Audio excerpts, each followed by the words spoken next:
Sale temps pour les démocraties. On ne peut pas rester aveugle aux influences extérieures qui utilisent nos faiblesses, nos divisions, l'économie de marché et nos idéaux pour diminuer nos forces et promouvoir un système autoritaire qui apparaît de plus en plus comme le seul capable d'administrer la planète.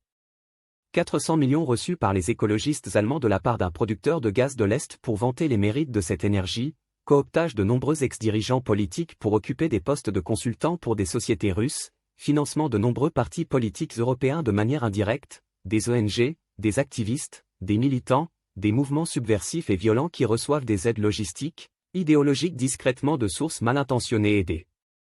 réfugiés politiques qui agissent directement sur notre sol pour répandre du désordre. Peut-on réellement croire que ces investissements sont de nature philanthropique ou pour aider le développement des démocraties? Comment peut-on naïvement donner nos savoirs à la Chine sans la moindre réciprocité et constater sur le long terme notre perte de souveraineté, le bonheur tragique de consommer des fabrications moins chères que notre pays peut s'offrir à crédit en favorisant un temps de travail de plus en plus court propice à consommer de plus en plus et à réfléchir de moins en moins?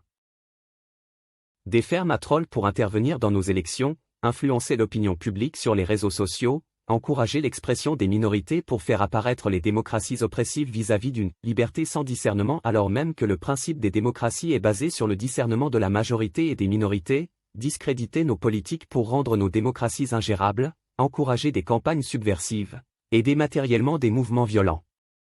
Pour discréditer les FDO.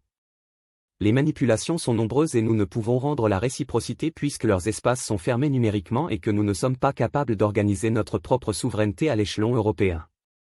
Il n'y a pas photo entre les moyens financiers et logistiques que peuvent avoir nos partis politiques démocratiques pour développer un projet de société et ces financements étrangers malveillants pour répandre le désordre dans notre société.